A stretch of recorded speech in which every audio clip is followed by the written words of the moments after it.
Fala galera, tudo certo? Bem-vindo ao canal Motor Zero, aqui é o professor e hoje quero estar falando sobre os conflitos externos no mundo e se isso pode afetar ou não as motos alternativas no Brasil. Vamos lá?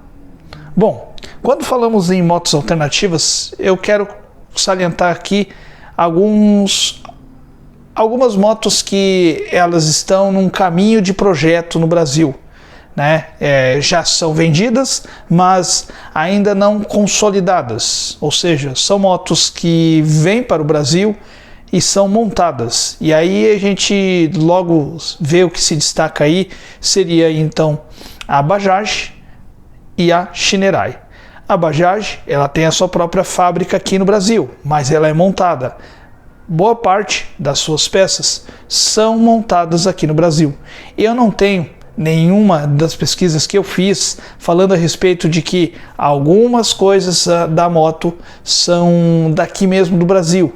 Eu acredito aí que pode ter aí a questão de freio, pneus, a questão dos lubrificantes da moto, coisas mais simples, mas mais complexas, algumas peças aí você não vai encontrar, elas vão vir, você não vai ser fabricadas aqui no Brasil, e sim elas vão vir para ser montadas aqui.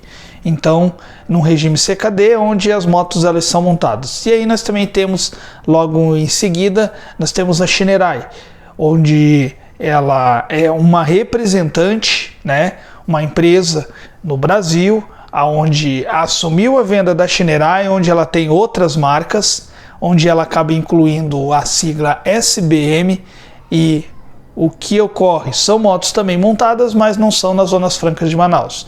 Aí nós temos outras motos também, onde a Kawasaki, elas são montadas no Brasil, nós temos a linha Dafra, nós temos aí também a KTM, que não tem uma fábrica, elas são montadas aqui.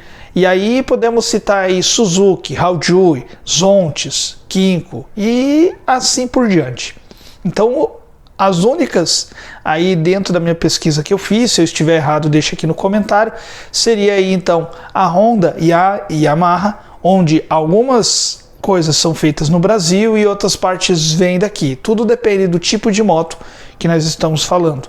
Tudo depende. Então, na linha da CG da Honda, então a maioria da parte da moto, elas vêm aqui. Só que o que está acontecendo no mundo? Estamos vendo aí grandes conflitos. Primeiro, países sendo invadidos, sendo tirado os seus líderes, e tudo isso, essa tensão que está acontecendo no mundo, ela pode interferir geograficamente o mundo. Nós estamos falando na questão geopolítica. Tá, mas o que você, consumidor, tem a ver com isso?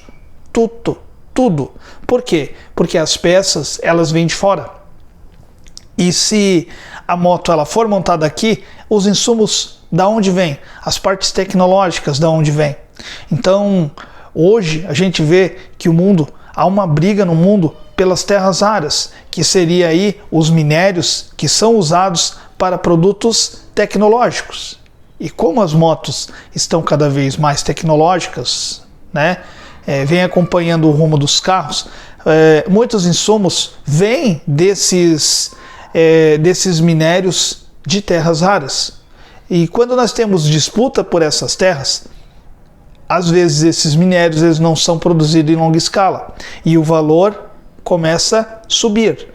Outra questão também que você não pode esquecer são o aumento que tivemos de produtos tecnológicos, insumos de produtos tecnológicos. Então, custo de uma placa, de um HD, enfim. Então, tudo isso acaba acariciando no preço final de um produto.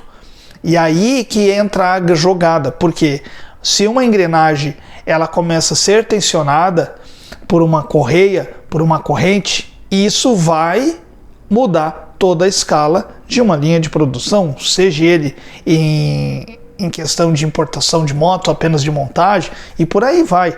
Então, não pense que será apenas as motos alternativas, as marcas alternativas que não vão sofrer, que irão sofrer, um reajuste, ou talvez aí, parar de produzir, parar de trazer essas motos. Ninguém vai trazer Ninguém vai querer trazer um container, né, de um lugar onde esse lugar ele pode estar em conflito. Então o mundo ele está dentro da geopolítica, o mundo ele está incerto. Não sabemos como vai se suceder, não sabemos o que pode acontecer daqui a uma semana. Podemos teorizar, mas as teorias, as bases teóricas que nós temos hoje, tudo nos indica que logo esse conflito cada vez aumente mais. Então não há uma previsão de parada, e sim uma previsão de escalada maior. E isso pode afetar no produto final, seja ele qual for. E quando falamos de moto, é uma escala bem maior, porque os insumos do produto, ou até o insumo da máquina que produz aquele produto.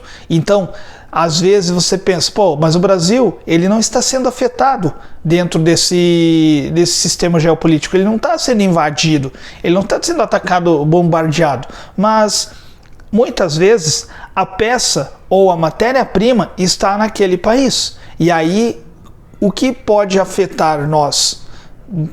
Pode afetar uma linha de produção que está lá em Taiwan ou que está lá na Índia, onde falta insumos, aí esse produto não vem para o Brasil e aí você acaba tendo o quê? Uma concorrência meio que muitas pessoas procurando, pouca oferta, e aí se tem pouca oferta de produto, o que acontece? Esse produto, o valor final dele sobe. E sem falar que, se nós estamos falando que pode ocorrer uma guerra em escala maior, uma guerra no oceano, por exemplo, o que pode acarretar nisso? O seguro do transporte desse produto de container vai ser mais caro. Então aquele produto ele não vai mais custar 25 mil. Ele pode acariciar o preço em 30% e 20% em cima do valor. Então, ao invés de ele estar 25, ele acaba sendo 28, 32. E aí a gente vê que isso pode acontecer. Não estou dizendo que você tem que sair aqui correndo e querer comprar uma moto. Não é isso. O que eu estou dizendo é que nós vamos sofrer com o que está acontecendo lá fora. Qualquer coisa que no mundo geopolítico que esteja acontecendo em uma escala avançada, isso pode afetar drasticamente um país. Ou seja, numa escala onde se você jogar 10% em cima do insumo, no valor final, isso vai incidir para você. Você vai ter que pagar, você é o consumidor final. Ou, no caso, às vezes até atrasando, ou muitas vezes aquele produto não vindo mais. E a grande questão que fica é, como será o mercado no Brasil em 2026? Eu estava bem entusiasmado, por quê? Porque está vindo cada vez marcas novas, né? Então tem marcas de moto de médio porte e grande porte, tem motos de baixa cilindrada, o mundo está aquecido, a concorrência ela está legal, e isso faz com que as binárias possam diminuir o preço da sua moto e quem ganha é nós. Só que com esses conflitos que vêm ocorrendo no mundo, se isso se antecipar cada vez mais para frente, avançar cada vez mais, o que pode ocorrer? Um prejuízo onde no mundo capitalista onde vivemos é prejudicial, desde insumos como também de um produto de preço final, como é o caso aqui que eu estou falando da moto. Mas não pense que seria só a moto. Outros itens também vão afetar o mundo dentro desse fator. Já estão falando que teremos um aumento aí de 40 centavos no petróleo. Se isso realmente acontecer, ele é um efeito cascata. Ele vai afetar o transporte que traz o produto no mercado para a gente comprar. E aí muitas vezes aquela pessoa que queria comprar uma moto que está custando 16 mil, já não está mais 16, essa moto ela vai ter um valor de R$ 1.500. Agora, imagine se isso ocorrer de uma maneira a cada 3 meses, a cada 2 meses.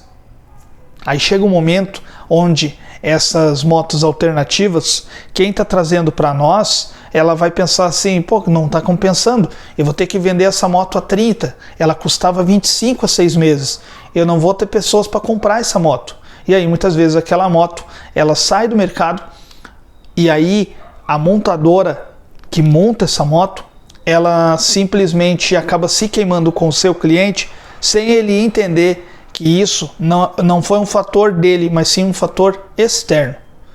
Então, eu gostaria de deixar essa reflexão aqui para vocês, se vocês sabiam sobre isso, que o mundo está em um, não vou dizer um caos, mas está em um conflito global e que isso pode afetar nós, consumidores, eu, você e todo mundo. Se gostou, deixa o like, deixa aqui no comentário que tipo de produto você acha que não vai sofrer alteração e quais irão sofrer alguma alteração se esse conflito continuar. Espero que tenha gostado do vídeo e até mais. Valeu!